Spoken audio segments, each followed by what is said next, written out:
Yo tout le monde, c'est Dark Marvel, on se retrouve aujourd'hui dans une toute nouvelle vidéo où nous allons parler de Werewolf by Night, le premier moyen métrage diffusé par Marvel Studios et sur Disney+, ce vendredi 7 octobre 2022. Dans cette vidéo, je vais faire une petite review. Alors c'est la première fois que j'en fais une, donc voilà, je peux peut-être m'y perdre un peu. On va commencer par la partie sans spoiler, même si je pense que si vous regardez cette vidéo, c'est que vous l'avez vue. Et après, une partie un peu plus longue, je crois, avec un petit peu plus de spoiler, enfin avec un peu de spoiler.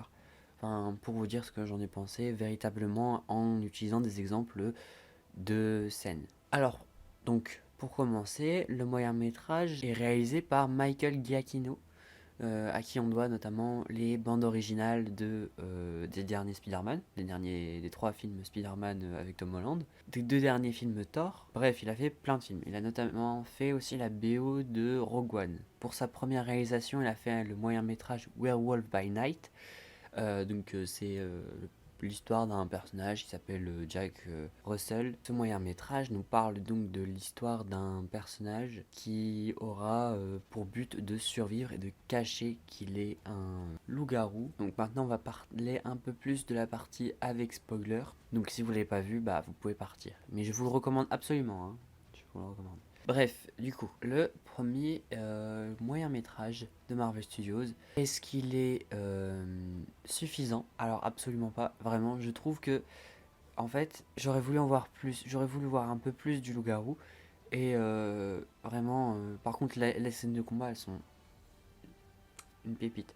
Notamment le plan séquence où en fait il y a un travelling avant et il y a le loup-garou qui attaque tous les gardes de la famille Bloodstone. Voilà, c'était assez bien réalisé. Enfin, je trouve en tout cas que c'était assez bien réalisé. Après, si je peux dire un point négatif, il n'y a pas de point négatif, honnêtement.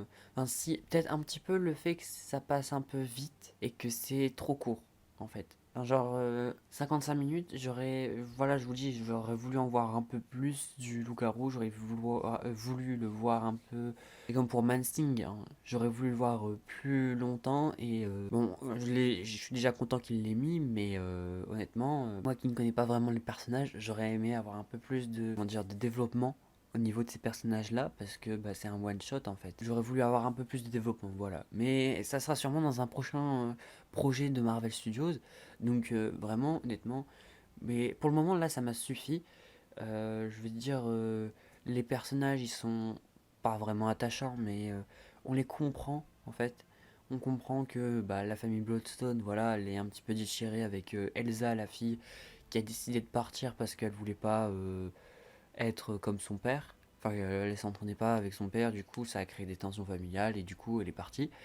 Mais sinon, honnêtement, je trouve que déjà les maquillages ils sont hyper bien faits, que le fait que ça soit en noir et blanc, ça soit hyper original, parce que le seul truc qu'on a en noir et blanc, c'est que WandaVision, et honnêtement, le noir et blanc pour Werewolf by Night, c'était nickel, vraiment nickel. Le passage à la couleur, j'ai trouvé que c'était bien amené, vraiment, en commençant par le rouge de la tenue, parce que la seule chose qui est rouge, si vous l'avez remarqué, c'est bien la pierre de sang, si je me trompe pas. Donc, en anglais Bloodstone. Ouais, du coup, c'est la pierre de sang qui est le seul élément lumineux.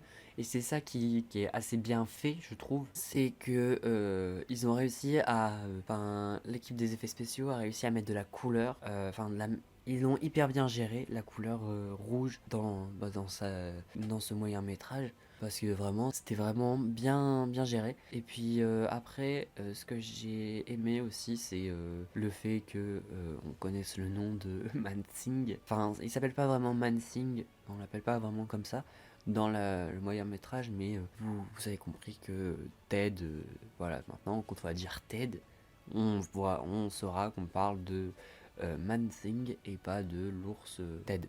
Bref, je vous laisse me dire votre avis dans les commentaires sur ce moyen métrage Werewolf by Night qui est pour ma part une réussite presque entière, à part possiblement le fait que on n'ait pas eu beaucoup de développement au niveau des personnages tels que à part Jack qui a un bon développement, Mansing qui fait... Moi j'ai cru qu'il allait faire un caméo, hein, simplement un caméo, pas vraiment un vrai rôle. N'hésitez pas à me dire donc dans les commentaires ce que vous en avez pensé.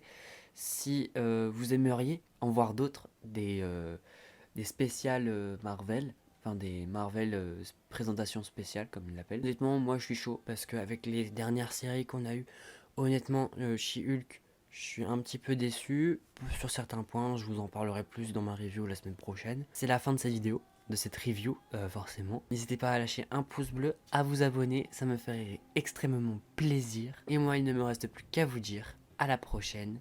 C'était Dark Marvel. Ciao.